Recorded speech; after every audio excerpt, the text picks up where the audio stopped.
So my failure is really sort of failure to launch in some ways. So Westbourne is a LA-inspired, vegetable-forward, mission-driven restaurant that we're now celebrating 5 months in SoHo on Sullivan Street between Prince and Houston.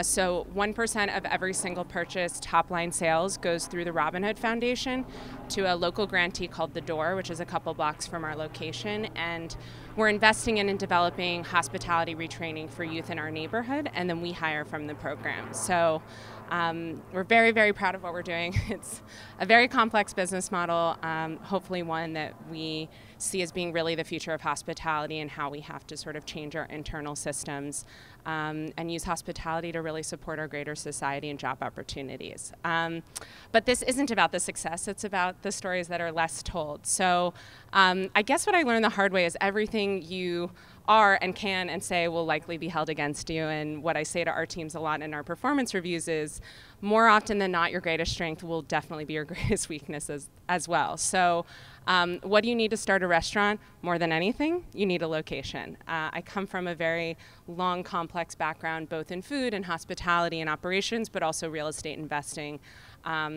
I was right before I decided to start Westbourne, I was head of business development for Danny Meyer's restaurant group, Union Square Hospitality Group. So I thought, great, right as I was leaving, I had the business plan, I had it ready, and I'd actually already had some initial conversations with landlords, really thought I had nailed the space.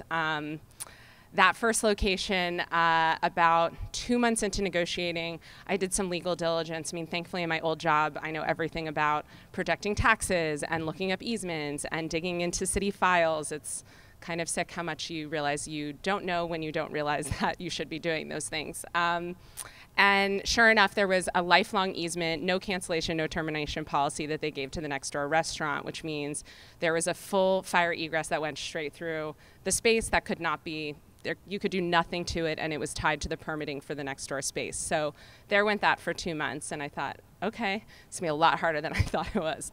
So, picked up myself once again and went back out on the road to look for another location, found another great one. Actually, a tenant came to my broker and said, I'm looking to get out of this business. I was repositioning it for my family, but just realized, I don't really like operations. I'm amazed that my dad did this, but I really don't want to do it anymore. It's a really killer location. They had just redeveloped the space about a year later, so it had great infrastructure. And I'm thinking, great, he's ready. All of it's set, it's all permitted, everything's ready, pretty easy transfer. About 5 months later, we're basically at signature. Could not even tell you how painful and exorbitant those legal dollars are, but it keeps going along. I'm thinking, great, awesome. We went to the community board for our liquor license. Everything is great, and I had a best friend's wedding in Northern California. I'm from California. I've never done the drive up Highway 1. It's been a lifelong bucket dream, and I thought, great, the wedding's perfect. We'll go for 7 days. This lease is in the bag. I'll sign it the day I get back. Awesome. Great. I get a call. I have no reception for about, half a day getting to Big Sur, which is the place I've dreamed of probably my whole life. And I get a call. Sure enough, he's backing out. No explanation why. He doesn't want to sell. He's changed his mind. And I'm like, what the F? How is this possible 6 months later? At no point in all of our meetings, in all of our legal meetings, tying up the last tiny details in the lease, you never even said, I'm maybe having second thoughts. I'm thinking at that moment, do I sue him? Do I spend more money on forcing him? By the way, you can't do that. There's very, very lenient rules in New York. I, again, learned the hard way and painfully that you can't do that. They can back out anytime before signature. If you've ever rented from a landlord, you know that it's very landlord friendly, and until something's totally tied up in documentation, it ain't yours. It doesn't matter how much you spent on those negotiations. So I'm sitting in Big Sur, living my dream, and thinking, do I really want to do this? Do I leave? Do I go back to New York? Do I skip this trip? What the hell do I do? And I thought, I'm just going to sleep on it. And I just woke up in the morning. I thought, what? My dad always has this saying, if it was easy, everyone would do it. And I think that these things just test you. How badly do you want to, really push up the mountain? Because as I'm sure you share too, this is sort of what doing a food business is like. You just really push hard up that mountain. I'm not one to work out, but I feel like it's the longest exercise I've ever done. And I'm not a runner, but I feel like I run a marathon every day. So really, it was brutal. I mean, brutal. 9 months, 2 failed locations. And I thought, I just don't know. Maybe the universe is telling me I shouldn't do this. And crazy enough, so we went to the wedding, we had a great time, came back, and I thought, all right, I'm gonna give myself 1 week and I'm gonna hit the road back again and go look for another space. And before I did, I get a call from my broker. He goes, you need to sit down. I go, what?